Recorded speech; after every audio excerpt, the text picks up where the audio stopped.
I'm Alex. We're with Hogarth Malt. Yeah, we're a new craft malter in Alberta that we started building this shop actually during the pandemic, Yep. which was an interesting start to a business. Um, there were definitely some challenges getting things going and trying to get products out. Or the idea of malting because Aaron was working in the brewing industry, and I don't know, I guess you tell that story better. Yeah. So, Well, quite often in the brewing industry, we'd have farmers through, being a rural brewery, and they'd always come in asking us if they could bring in some malt barley and we could brew a beer with them. And I always had to explain that there's this kind of middle part missing from that picture, and that's kind of what got us set on this path towards being that middle ground for putting the farmer and the brewer together, and kind of trying to value add to the Alberta beer scene, right? yeah. And I've loved this industry from the day that we started, because it's probably just one of the most collaborative, friendly, just amazing groups that anybody could ever work with, right? And so that's kind of what got us on the path. And then being a brewer, I thought, what could we add to craft beer in Alberta? And always loved the stories of the floor maltings in the UK and Germany and places like that, and thought like that would be a cool thing to add to this market. And then on top of that, our values kind of align more with the organic regenerative farming practices, and so we thought that that's kind of another value that we could put into our business, and that's kind of where things started, set us on the path to where we are now. We live in the best barley growing place in North America. So there's already a ton of maltsters around, huge maltsters, and we just knew that we couldn't come in and compete in that market. So just like breweries don't come in and try to beat out Molson, we are unique, we're craft, and we knew that it wasn't going to be the market we were going after, so we had to do something different. And that was where, like Aaron said, the floor malting and organic came in, and it's been fantastic. It's been something that I think is really appreciated in a lot of the brewing community. It's so cool to be able to go and take this grain from our farmers who have now this extra outlet for their product, and we bring their grain, we bring it here, we malt it, and then we take it to these breweries, and the breweries love it, and like we love their beer, and the farmers get to have these beers with their malt in it. And it's just like such a cool, circle. Being a brewer, that's something we understood from day one, is that consistency of the product and the quality has to be there. And that's where it's a little difficult getting some of that traction, just because something works and you're already using it, whether it's one of the big guys malts, or something quite often from overseas, which is kind of more our main focus, is actually basically changing out some of those imports that are coming in. But those brewers know that those products work, and so it does take a little bit of time to just gain that trust. That trust, yeah. And slowly build that reputation. Of having quality products, right? So, well, one thing that we found is that I don't think the beer drinking consumers are quite at that level of organic, conventional. I don't think it makes that big of a difference. And so a lot of the brewers we sell to, I don't think that the organic malt is really all that important to them. But it's more to do with our values and how we feel about farming. And so really, like our product prices don't really reflect organic prices. They're probably closer to where you would be conventionally For non-organic. craft malt. Yeah, for craft malt. And so basically, the organic barley does cost us more. So we're literally almost eating that cost Just to be do able to what we promote. believe in, Yeah. right? Yeah. And so maybe not the best business idea ever, but I do believe that a lot of these small businesses, the important thing is that you stick to your values and what you believe in. Coming in is that all of the grain that we receive from our organic farmers come in mini bulk bags. So one of the things being a small little malt house is that we don't quite have like, you know, the proper beautiful grain handling of a lot of bigger places. So this is how just each batch starts here, and you can see that all of the grain in here is yeah, nice, clean before we ever receive it.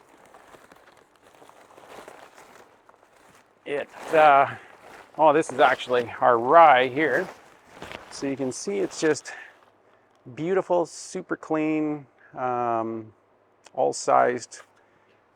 And that just makes our job a whole lot easier here. If everything coming in is already super clean and sized, then that's a lot less losses for us, and just helps that the finished product coming out of here just looks exquisite, and will mean higher extract and better results for the brewer.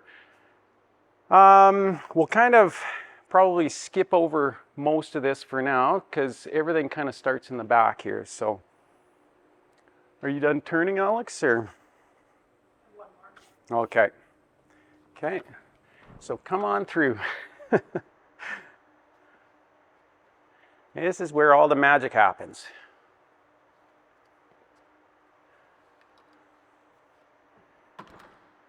So this is definitely an old school method of malting. It's been done for thousands of years. Really, this is how things would have started. Maybe not on concrete floors, but this is how we've decided to do things, just because we feel this adds to the character and a little bit of complexity to all of our products. Behind you, you can see there is a steep tank. So basically what we're doing here is we're adding the raw grain into the tank and filling that with water. It'll spend 2 days in here going through wet and dry cycles and just trying to bring that moisture of the grain up to whatever we're looking for each specific product. After the grain is hydrated to the point where we want it, we will dump it out of the bottom of the steep tank into our trusty wheelbarrow, and where it'll just get kind of dumped into piles on the floor. The one thing that kind of separates us from a lot of places is that, and one of the reasons why I love floor malting, is that it gives us quite a bit of control of the temperature of the product, and we've got our hands in it every single day. And so when it comes out of the steep at first, it'll actually be piled quite a bit deeper than what it is now. We allow it to build up a little bit of heat, get started germinating. And then as time goes on, we're spreading it out further and further and just trying to keep it as under control as we can. Each product as well also kind of gets a different treatment on the floor as well. If we don't mind building a little bit more color or flavor, we'll allow the heat to build up a little bit more in the floor. And then some of our products towards the end of germination, so we'll turn it twice a day to keep it under control, and it typically spends about 4 days to fully modify on the ground. But at the end of that modification, some of our products will actually even pile up into a giant pile, and we'll let the heat really build up. And that helps, it basically goes into an anaerobic phase, and it's almost a pre-stew before we'll go into the kiln. And it really helps drive color and flavor in those products. And yeah, so then every day we're checking things both in the steep and on the floor. We're checking things like moisture and just where that grain is at in its modification, and making sure things are moving along. And yeah, you're welcome to come right up close. All of this stuff, actually, this would be the kind of the wet side here. You can see this stuff is pretty much ready to come off of the floor now. And we'll go into the kiln today. So this is day 4 barley.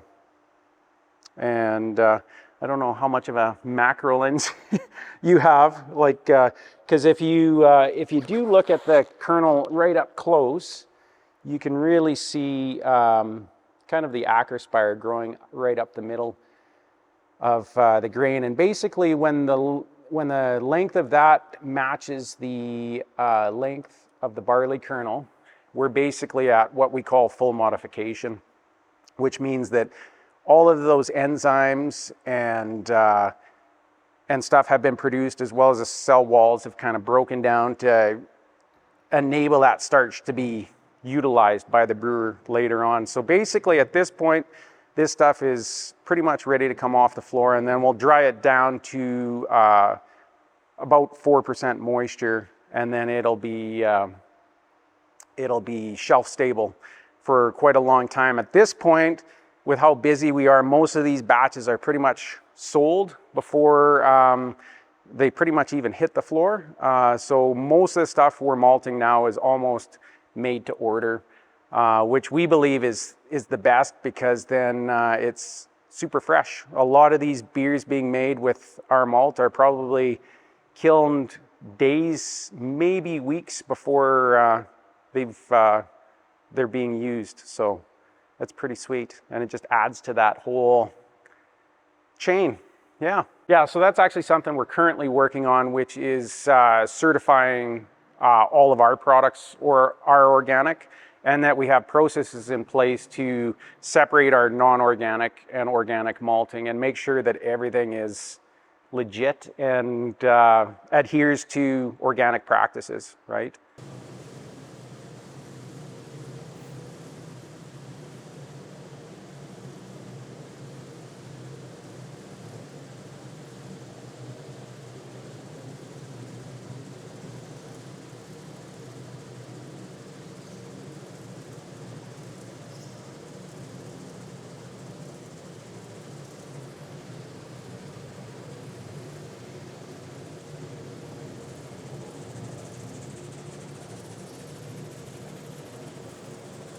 Part of the modularity of the way we malt is that each piece is separate from one another, so that basically one steep will go on this floor, this will come off tonight, and we'd have another batch hit this floor right after. When this one's ready to come off, we'll have another batch out the steep that'll hit this. And eventually what we have coming for this is that we will add another steep tank. But in order to cool our floors, like what we found is that basically the concrete is ending up almost being a heat sink, and just not dissipating that heat well enough. So we did have some forethought to actually put in some lines in the concrete. So we'll actually have a glycol chiller outside of the shop that will cool these floors, so we can actually pile the grain twice as deep and double our capacity in here. So this room just stays at about 13 degrees Celsius year round. The glycol chiller would be similar, that we would keep those. We do notice some differences in how, especially a fresh crop of barley germinates. So we've noticed summer and fall, we have to adjust things a little bit, right? And just try, and especially in the summertime, it just seems, especially Copeland barley just wants to grow. So we have to try and keep it as toned down as we can. Yeah, and then everything, as you can see in here, is quite manual. So even taking the grain off the floor is once again very manual. So we hand shovel all of that into some of our half totes, and we'll take the forklift then and park it over our kiln here, which I can show you just out here.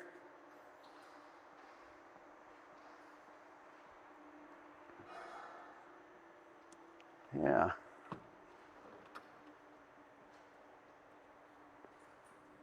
Yeah, so this is our kiln here, which basically what we have is a false bottom, like we have a big perforated screen where this side door is. All the grain gets piled in there about 3-4 feet deep, and then we have a nice big furnace that will just blow hot air in different stages through that grain to dry it down. And depending on the product, again, we'll vary that kilning recipe to help develop color and flavor in certain products. And yeah, one of the things that we do plan on doing here is be as good to the environment as we possibly can be, right? So we do have plans to put a big solar array on our shop. We initially, when we were looking at starting this, we actually were quoted for an electric kiln, but electricity rates, as everybody knows, are up there, and it would actually cost us 10 times more to use electricity over natural gas, right? So still at this time, unfortunately, it's just the cheapest way to go, right? But costs, yeah, every year seem to be going up. And so that's why we do want to get ahead of those things, and if we can have solar arrays. And we have a couple of ideas with our kiln to actually make it quite a bit more efficient, in that we could probably cut our gas bill by maybe 25%. Just these small little changes can really help our business, keep things a little bit more sustainable. Yeah, and then from the kiln, everything is shoveled. Like, we just jump in and we'll hand shovel that all out again. It'll go down this chute into the elevator, which then just takes it up into our small little seed cleaning room here. Up top, we have what's called a debearder, which just has some stationary steel fingers on one side and rotating fingers that go through the middle. And it just kind of roughs up all that grain to break off all those rootlets and the acrospire. And as that happens, it'll fall out into our screen cleaner here, where this machine separates everything by size. So the top screen will take off anything that's too big, things like peas and lentils will come off there. Out the side chute, we get all the rootlets and all the other stuff that we don't want in our malt. And this stuff coincidentally just happens to have actually really high protein, so it's well used in the feed industry. So we actually sell all this back to our organic farmer, and he makes chicken feed out of all this. So yeah, just kind of all the value add. And then everything's augered out into just another one of our bins, where once we have all that nice clean malt, then we can put it on our hand bagger here, which is also a pretty simple machine. Like, that's kind of the theme with Hogarth malt, is that everything is quite hands-on. So all the clean malt will sit up here, and just one bag at a time we'll fill 25 kilo bags. And yeah, we check weights on every single one of them, and then they get palletized and off to the brewery they go. Yeah. I guess one thing I should add, though, is that before anything is even bagged or sent out here, we check every single batch in our lab as well. So we are checking color, extract, pH, assortment, those kinds of things, just making sure that everything is working as it should. And so if something is a little out, we can either blend for color, things like that. We can maybe either add or decrease weights in bags so that the brewers get an expected amount of extract, and they know how much beer they're going to get out of each bag. Yeah. One of the first things when we were planning our malt house was that we did want to have the ability to roast grains. This just diversifies our product range immensely, and really means that we can be pretty much a one-stop shop for a brewer. They can come in, they can fill up a pallet with random bags of roast or base malt and create just about any style of beer that a person could dream of. So, you know, whether this piece of equipment ever actually pays for itself, I don't know if that'll be the case, right? This machine was about $250,000 US. Yeah. So, yeah, an expensive piece of equipment just to add some product ranges that really, like the little bump in price that we get from those products will take years to kind of recoup. But it's just kind of another one of those value add to the industry that we have the ability to do it. And actually recently, some of the larger malt houses in the States have discontinued some of their organic roast malts. So we have actually quite a bit of interest that once our certification is all finished up, that we can start supplying them in quite large amounts. So yeah, so there are some silver linings to some of this, right? So actually we try and showcase all of the beers that have had our malt in them. So we put them up there, and even the boxes that they're in are kind of special to us as well, because that's kind of where we got our start. We used to actually malt barley in these boxes for a couple of special one-offs we did way back in the day.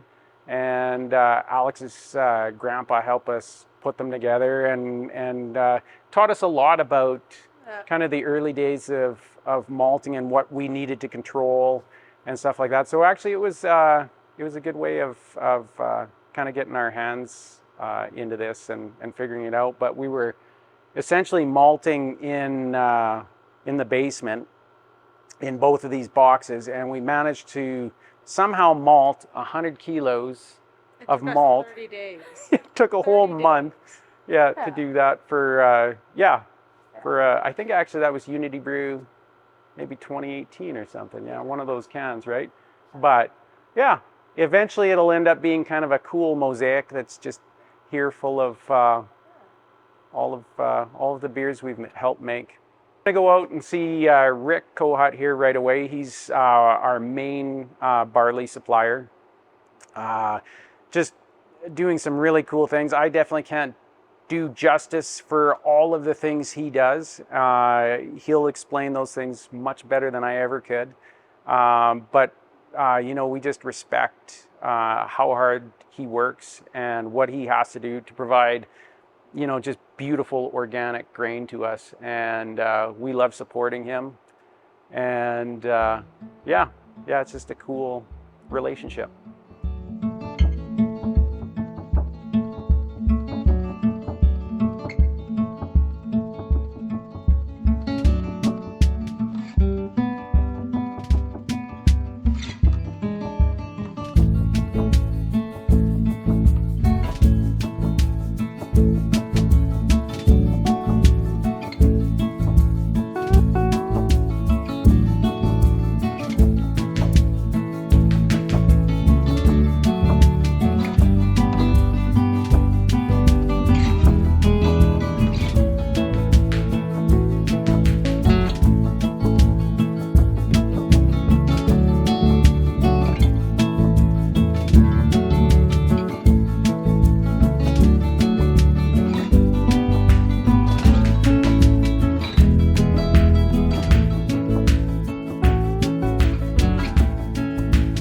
My name is Rick Kohut.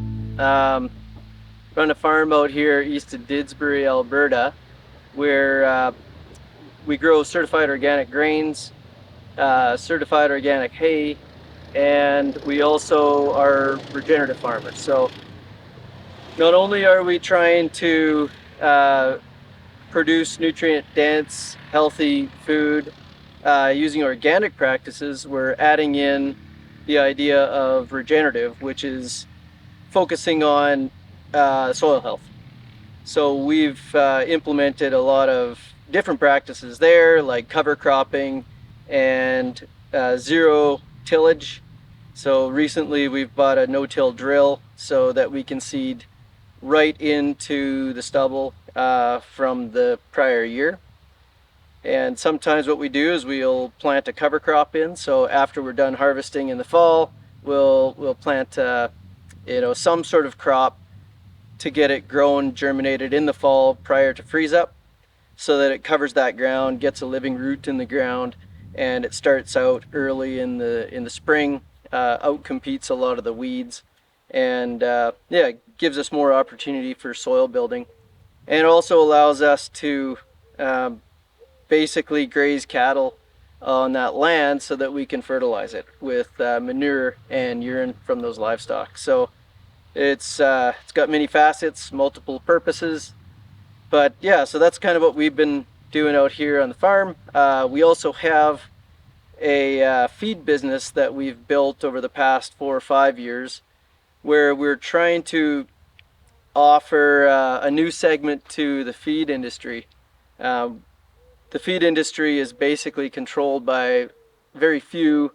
It's a large industry, it's controlled by huge corporations, and there aren't very many options for livestock producers, small livestock producers looking for organic feed in Western Canada. So what we've done is try to grow everything, all the ingredients that we use in our livestock rations, our feed rations. So that's what we're trying to do here. So it allows us to grow polycrops as well. So that's part of our regenerative practice, is getting multiple plants growing at once, different species of different grains, all kinds of diversity in the soil.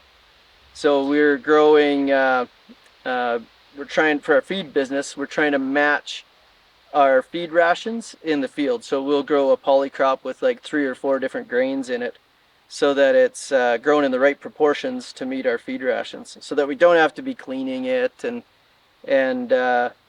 spending all that time and energy and cost of separating all those grains. So that's kind of what we're focused on right now. But at the same time, we like supporting local, and that's kind of our huge focus in regenerative farming. I think regenerative farming is as much about local as it is improving the soil health. So we also grow malt barley. Now we grow malt barley as one of our rotations. So sometimes we'll grow it as a polycrop with either oats or peas. Very rarely do we grow it alone on its own as sort of a monocrop. This year we do have one field that is basically a monocrop. And the challenge with doing that in organic farming is that you end up with a lot of weed pressure. So I'll show you, that malt barley today, and you'll notice that there's quite a bit of weeds in it because we don't use pesticides. So the weeds will grow in place of, whatever isn't there. But if you have enough competition, you won't get that weed pressure. But normally what we would do is we would grow a cover crop with it, or underseed it with something like clover or annual ryegrass, so that it would outcompete it. But this spring it was so dry, after we got our crop established, it was too dry to seed those forages in there, that cover crop, so we didn't get a chance to do that. So yeah, we ended up with a monocrop. It's one of the rare situations where we had that, but yeah, that's a little bit about what we grow. I guess back to a little bit about our farm and the history of our farm.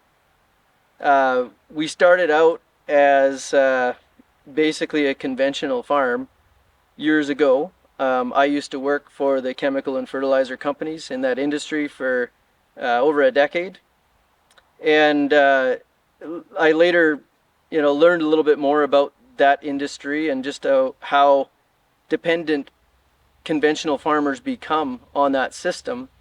And I didn't see a future for our family and our farm like that, so we wanted to change things up a little bit, and that's why we made that switch into organic, just because we stopped using all of the pesticides. We didn't treat our seed with the chemical treatments anymore. We weren't spraying pesticides.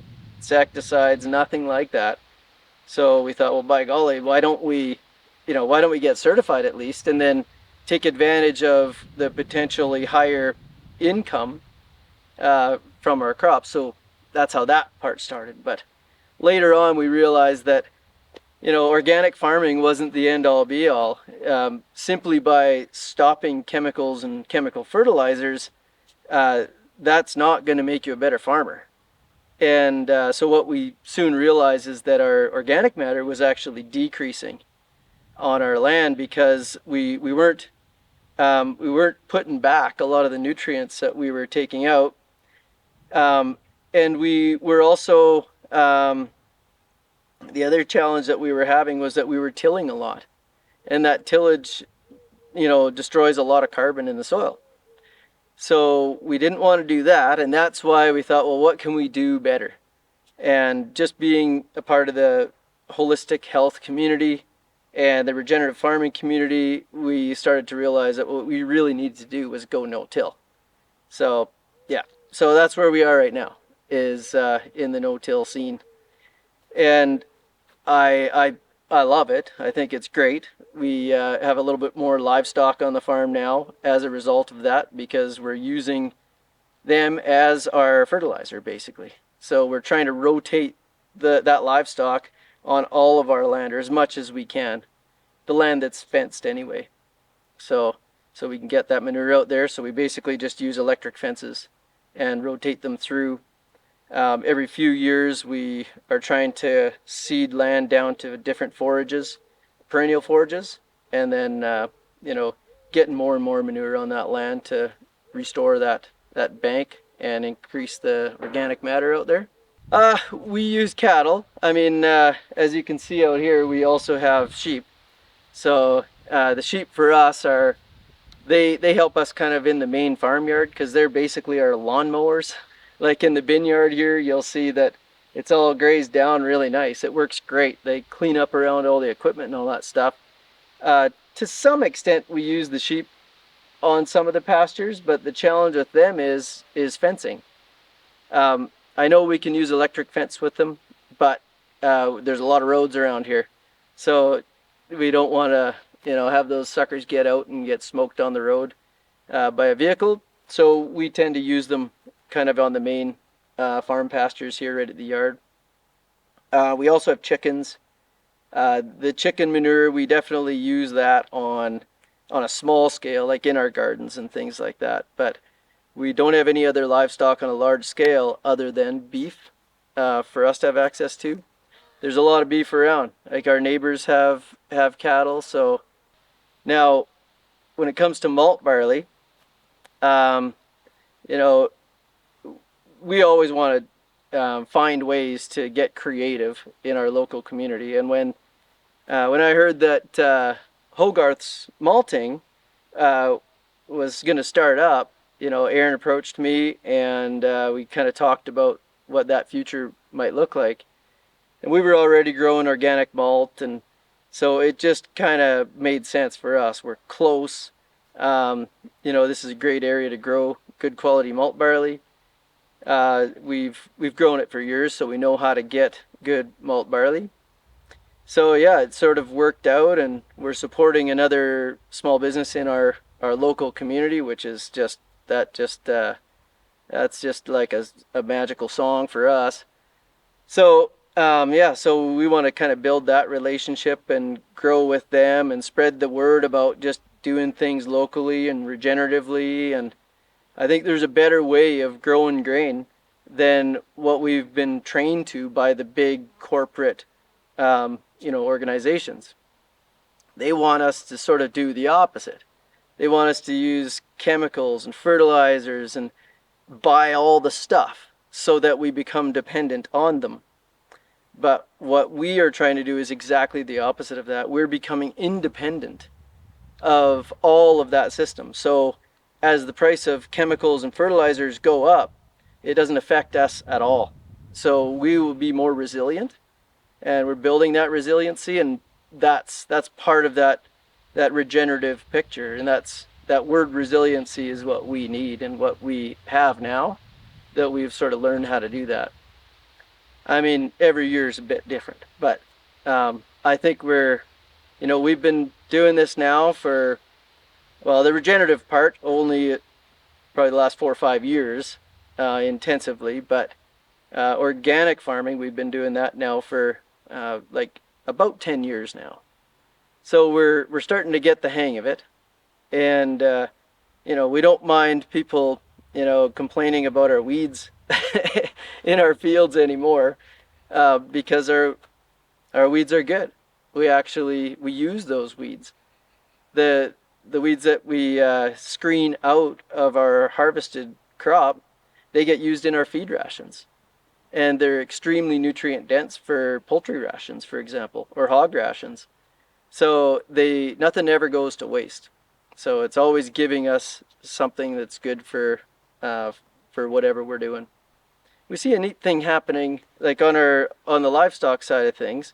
There's more and more people that are more concerned about their food and the quality of the food that they're eating.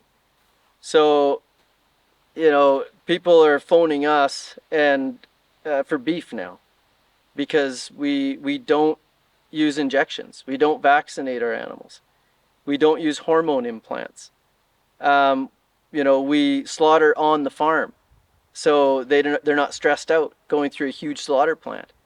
So people are starting to recognize these problems with industrial agriculture, and they're looking for something different. They want a story that resonates with them, and if they can implement that through their food purchasing activities and actions, then it sort of completes that aspect. They're more confident about what they're putting in their mouth.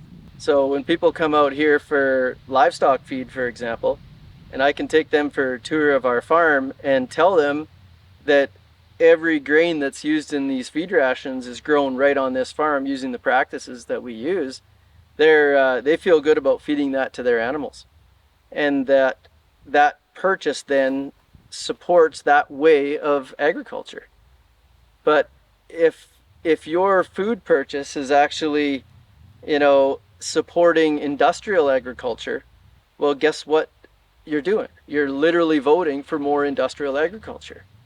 So people that are buying, feed products from, the big industrial feed stores, they're promoting more of the industrial agriculture.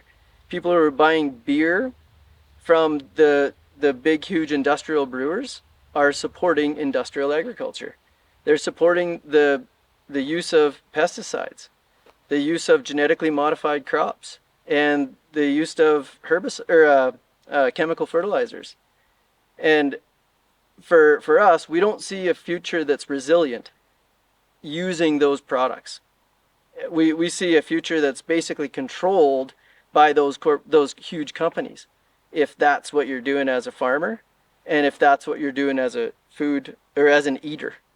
So we have to change the way we make food purchasing decisions, and we have to think about that whole story. And like you say, if you can trace back right to the producer, and then you see that producer is using practices that resonate with you, that support a resilient, happy future in the local community, then I think we're there. Yeah, the challenge is growing barley. So, well, I mean, first of all, barley is a fantastic crop for this area. We're in the black soil zone. We have a short growing season. Barley is a short season crop, so it works well. But the challenges of this area in Alberta is that we do tend to get usually quite a bit of rain in every season except winter. So yeah, harvest becomes an issue because, as you had mentioned, we swathed a bunch of our barley here just a few days back, and then as we were combining it, we had a bunch of rain. So if you get rain when the barley's in a swath and it stays wet for a number of days, you'll end up with sprouting, chitting of that barley, and then it destroys the quality of that barley for the malting purpose. So there's that, of course, and then we're in kind of the hail belt of Alberta. So we can grow good quality barley crops. However, 1 out of 3 years, we will get hailed out. So, So when we kind of make a commitment to a local maltster for a certain amount of barley, it's kind of nerve-wracking because we don't know for sure if we're going to get hailed out. So it's hard for them too, especially if they don't have a bunch of different farmers to deal with. And in this area, we're basically the only certified organic grain grower in this whole county. So that grows malt barley. So it's they would have to travel quite a ways in order to get their malt barley, which then isn't local. so there's a bit of an issue there. But yeah, barley is all of the crops that we grow tend to have those same risks involved. But malt barley, that bigger risk is getting the rains at harvest time. So luckily this year, after that rain that we had a few days ago, it got nice and warm again. And today there's a decent breeze. So if it dries that crop out real quick after you're getting that rain, then it shouldn't chit. So meaning it won't sprout in the swath. So we should be able to go out and run a sample with the combine here today. And we'll test it, see if the moisture is good. And if it is, we'll rock and roll and get some more harvesting done. So yeah, definitely we have to get insurance. We do get insurance. I suppose we don't have to, but because of the risks that we endure here, like the short season and the hail, we do invest in hail insurance each year. The challenge with that is that there aren't many companies in the hail insurance business, so the price tends to go up and up and up and up.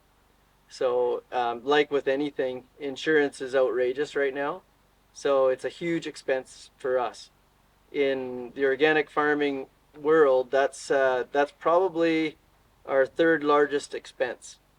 Now our first expense, and we want to reduce this is why we're getting into regenerative farming, is fuel right now, then equipment cost, and then of course insurance.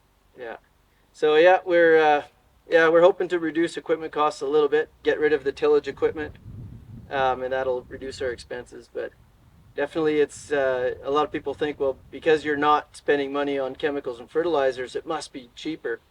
But it is a little bit cheaper, but there are other expenses that go along with that.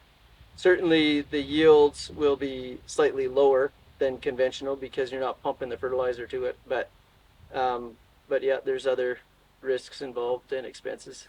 Yeah. So yeah, in this bin here, we have some malt barley. Set that there. So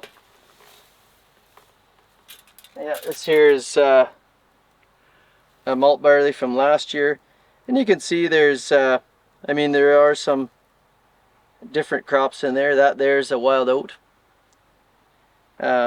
See those big long awns on there. We've got some wild buckwheat in there, a few other weeds in there, some chaff. So what we do with this, like that's the nature of organic farming, is there's always something else because you're in that crop, because you're not spraying it out. So that sample isn't going to be perfectly clean. So there's more expense in getting this stuff cleaned and suitable for malting. So yeah, so that's what we have to do here on our farm. So we actually invested in some grain cleaning equipment, and with that equipment we can get it to a spec that meets that malting quality standard that Hogarths want. So yeah, that's what we'll do with this stuff. This is unclean still, so before we take it over to their place, to their malt house, we'll get it all cleaned up, then retest it and make sure it's good enough for them.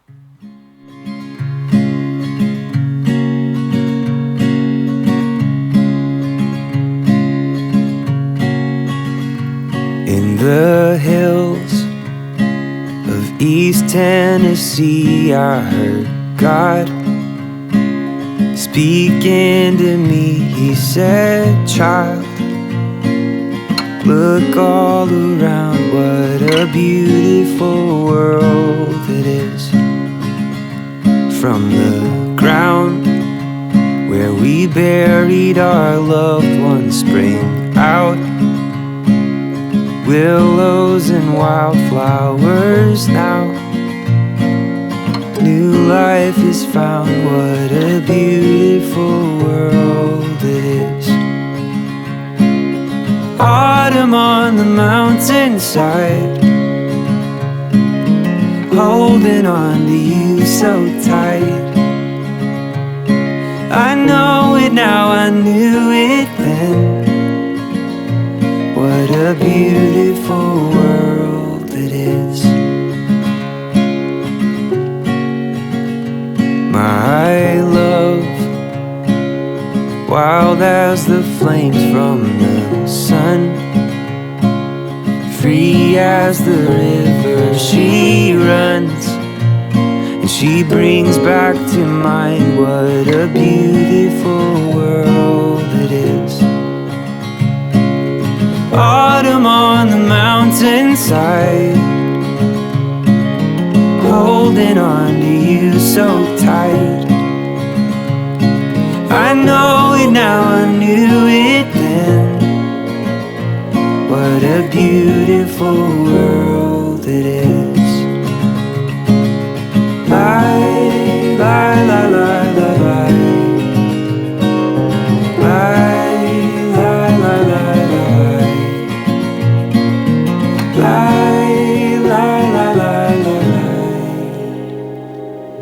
Autumn on the mountainside, holding on to you so tight. Oh darling, don't you dare forget what a beautiful world it is. What a beautiful world it is.